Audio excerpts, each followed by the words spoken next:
Shopping for new clothes can be pure torture. My wife and daughter cornered me a while back and politely suggested that maybe it was time for me to consider updating my wardrobe. What are you talking about? I asked them with genuine surprise. I've got plenty of everything. But Dad, my daughter tried to tactfully explain, that's part of the problem. You've got plenty of all the wrong things. Look, I said, it's probably true that I don't have to live in fear of being named the best dressed man in town. But I'm perfectly happy with my clothes, thank you very much. What's the big problem? Let's see, where should we start? My wife asked my smiling daughter.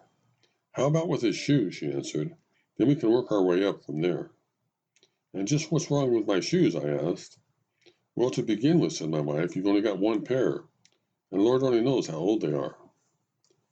But a person can only wear one pair of shoes at a time, I reminded her.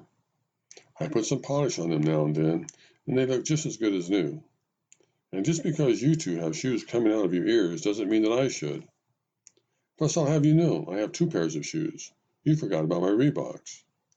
And they're almost as old as your dress shoes, said my wife, slowly shaking her head from side to side. And what about your pants, Dad? That's what really bothers me. But I have tons of pants. But except for that one pair of blue jeans with all the holes in them, they're all cords. Black ones, gray ones, brown ones, even a pair of white ones. I actually had a dream the other night that I got married and that you gave me away wearing your white cords. Now you're making that up, I said. And when's the last time you bought yourself a new work shirt? Asked my wife. But who needs a bunch of new shirts just to wear over to the newspaper, I said. Plus summer here's now, and I'm going to be wearing t-shirts for the next few months. Dad, said my daughter in exasperation, you don't even own a suit. What if you die? We don't even have anything to bury you in. But I'm going to be cremated, I reminded them. And who needs a brand new expensive suit for that? Plus, I think I've got a sports coat somewhere in my closet, and I'm sure you guys can make do with that. But even if you do have a 1960s sports coat hidden somewhere away in your closet, said my wife, I know for a fact that the two pairs of slacks you own are so old that they shine. I'm going to be dead, I reminded them. Who cares? The fact of the matter is that I have never quite understood the importance that most people place on clothes. In the summer, when it's really hot, I don't really even need them. And in the fall and winter, as long as they keep me relatively warm and comfortable, I don't much care what they look like. It seems to me that almost everything to do with clothes is designed to make a person miserable. First, you have to purchase them.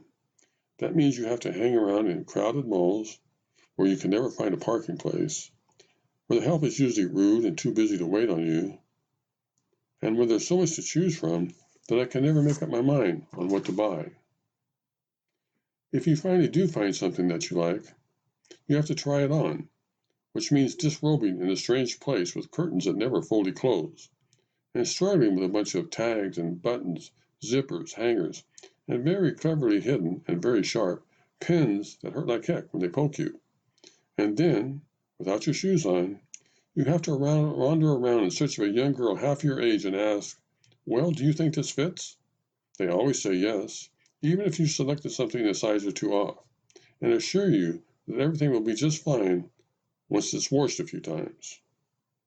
Anyway, over the years, I have found it much easier and less time-consuming to simply find one kind of shirt and pants that I like, memorize the size that fits, and every 4 or 5 years or so, buy a half dozen in different colors. It works for me. It makes the whole process a lot less intimidating.